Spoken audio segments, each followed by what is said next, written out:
BB&T and SunTrust are planning to merge in a $66 billion deal to create the sixth largest bank in the US. It would be the biggest bank deal since the financial crisis. However, the move has been flagged up by Senator Elizabeth Warren, who claims that the merger will create a bank that is too big to fail, which could in turn hurt consumers. Along with other leading Democrats, the feeling seems to be that if the merger is approved by regulators, it could signal the start of a wave of consolidation that would leave customers with fewer choices.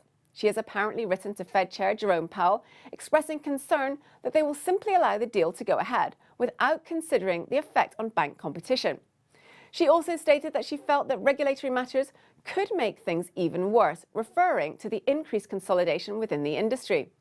Banks have larger holdings of cash as a result of tax cuts and have also benefited from a new law passed in May 2018 that reduced regulatory requirements on banks with between $50 billion and $250 billion in total assets.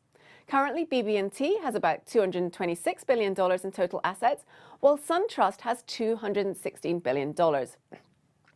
Senator Warren pointed out that the Fed had rarely objected to such deals, approving 89% of bank merger applications from 2014 to 2017, and 94% of applications during the first half of 2018.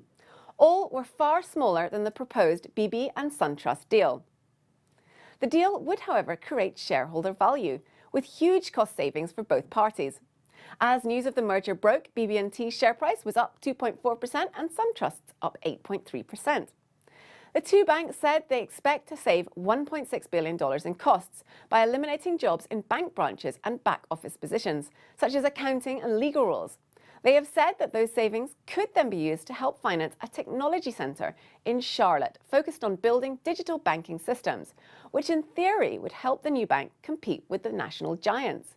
The technology spend of the biggest four banks in the US, namely JP Morgan Chase, Bank of America, Wells Fargo and Citigroup, dwarfs that of everybody else. Analysts and investors have been saying for some time that the US banking industry is ripe for consolidation. However, this never happened, in part because many executives felt that getting bigger would subject them to extra government scrutiny and tougher financial regulations. Things are different now, however, with the Trump administration and the Federal Reserve having eased regulations and signaled a more relaxed approach with the country's biggest banks.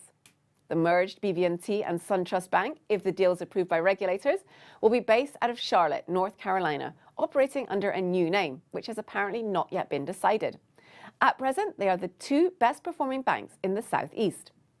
The industry will be watching closely to see how regulators react to the BB&T and SunTrust deal. If it succeeds, it could herald the era of deal-making. If it is blocked, then the decade-long drought of big bank M&A may continue.